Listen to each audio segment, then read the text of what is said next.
você já tem essa obrigação, você não tem que aguardar a intimação. Você entrou lá no processo, tem a impugnação, você já corre e responde. E a mesma coisa acontece com o parecer divergente apresentado pelo assistente técnico, lá no inciso 2 do artigo 47, do parágrafo 2º do artigo 477 do CPC.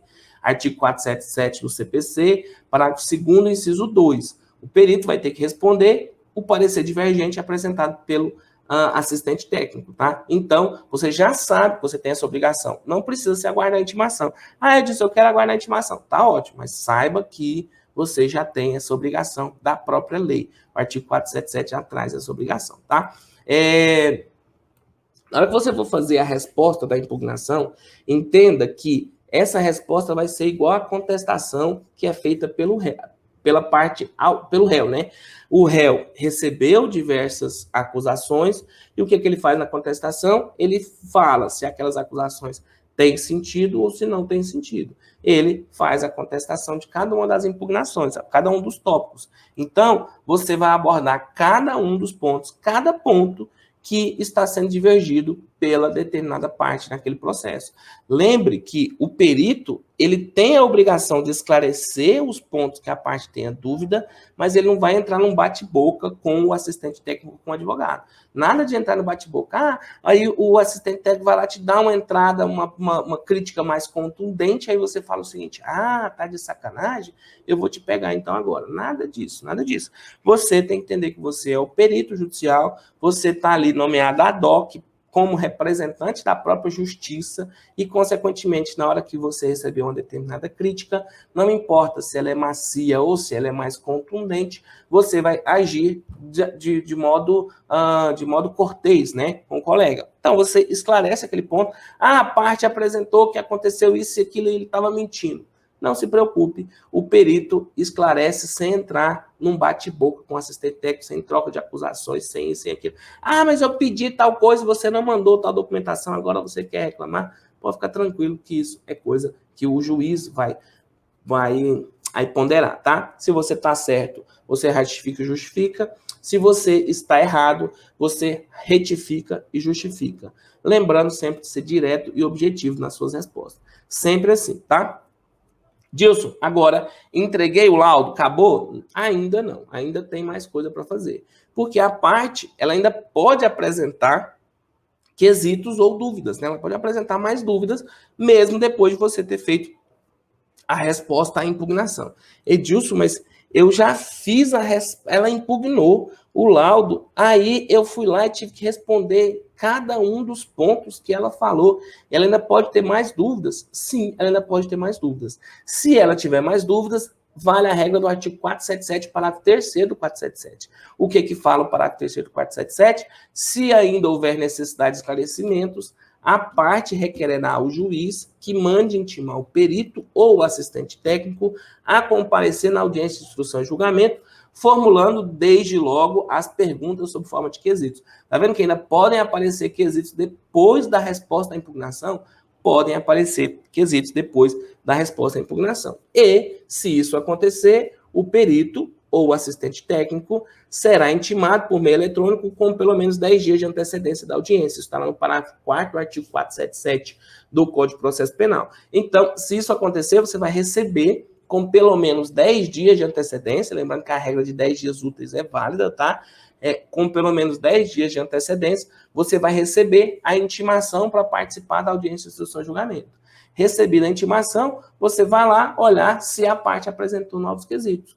E se acontecer, a parte apresentou novos quesitos, consequentemente você vai respondê-los, e aí você tem a opção de responder antecipadamente esses novos quesitos, ou você pode pegar e deixar para responder, fazer a prova oral, né, na própria audiência de instrução e julgamento. Você pode responder antes, acostar o processo, mas de todo jeito você vai ter que ir lá na audiência de instrução e julgamento, ou você vai deixar para produzir essa prova oralmente lá na audiência de instrução e julgamento, tá bom? Então, se você for intimado, você tem que ir à audiência? Claro que tem, claro que você tem que ir à audiência. Por quê? Porque você foi intimado para atuar em um determinado processo e foi intimado agora para participar da audiência. Se você foi intimado para participar da audiência, você vai lá. Por quê? Porque o próprio artigo 361 fala como que vai funcionar a audiência. que seria essa audiência, né? O artigo 361 fala o seguinte, olha, as provas orais, elas serão produzidas na audiência, ouvindo-se nessa ordem preferencialmente. Então, a primeira pessoa que fala numa audiência de instrução e julgamento é o perito, tá? Então, primeira pessoa, o juiz simplesmente vai fazer o pregão. O que é o pregão, tá? Eu falei isso na aula passada. Você vai estar lá no horário marcado, você vai estar lá na recepção ou na área de espera, né, da sala de audiências do juízo. Você vai lá, vai ser chamado, as partes vão ser chamadas, processo tal, versus fulano de tal, não sei o que, e chamar as partes, inclusive você vai ser chamado. Entra para a sala de audiência, o juízo vai fazer a abertura, né, do procedimento e você é a primeira pessoa que fala. Entenda que o perito fala primeiro, depois os assistentes técnicos falam, e aí você vai responder esses quesitos que as partes fizeram lá no artigo, conforme o artigo 477 já tinha previsto, né? Para quarto do artigo 477. Então, se você não tiver respondido por escrito, você vai responder oralmente. Mas se você tiver respondido por escrito, você pode levar por escrito também. Já aconteceu os dois casos comigo. De levar por escrito e também de simplesmente...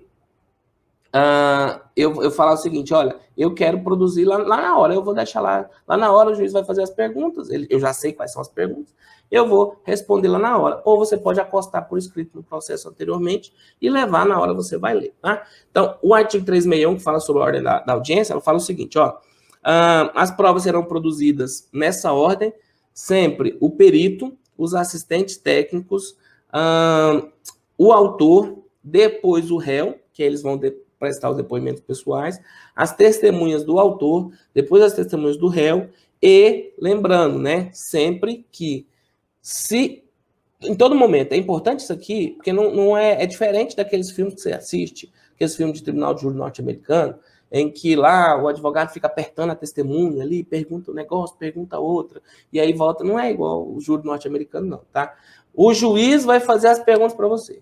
E só o juiz vai fazer as perguntas para você, tá bom? Só o juiz faz as perguntas. Então, tá lá no parágrafo único do artigo 361, falando o seguinte, ó, enquanto depuserem o perito, os assistentes técnicos, as partes, as testemunhas, não poderão os advogados e o Ministério Público intervir ou apartear-se a licença do juiz.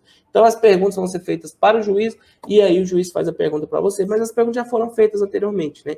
Então, só se houver algum esclarecimento ali na hora, é muito, muito difícil disso acontecer, porque se a parte não tinha dúvida, ela deveria ter feito isso via quesitos. Mas pode ficar tranquilo, não é igual aqueles filmes norte-americanos, não, em que a parte fica lá e você vai cometer perjúrio, não tem nada daquilo não, tá? É totalmente diferente. O juiz que vai perguntar para você, você não precisa ter medo do próprio juiz, tá? Pode acontecer de ser necessário outra perícia no processo? Pode sim acontecer de ser necessário outra perícia no processo. Está lá no artigo 480 do Código de Processo Civil. O CPC fala o seguinte, o juiz determinará de ofício ou a requerimento da parte a realização de nova perícia quando a matéria não estiver suficientemente esclarecida. Então, houve impugnação, a parte apresentou, aí viu que falou, o cara não sabe mesmo não tem jeito não, vai ter que arrumar outro perito. Aí pode sim haver uma outra perícia, está lá no artigo 480. A segunda perícia vai ter por objeto os mesmos fatos, né, que aconteceu a primeira, e destina-se a corrigir eventual omissão ou inexatidão nos resultados a que esta conduziu. O parágrafo 2º fala que a segunda perícia rege-se pelas mesmas disposições da primeira, ou seja, as regras são as mesmas, tudo que a gente aprendeu nesses 10 dias aí, e a segunda perícia ela não substitui a primeira, mas o juiz vai apreciar o valor de uma ou da outra. Esse material faz parte de um material maior chamado Comunidade de Perícia Bancária. Se você tiver interesse em fazer a aquisição, participar dessa comunidade, aqui na descrição do vídeo tem um link para você participar também da Comunidade de Perícia Bancária. Nós temos aula toda segunda-feira, essa aula é transmitida pelo YouTube e fica disponível para os alunos lá dentro da comunidade.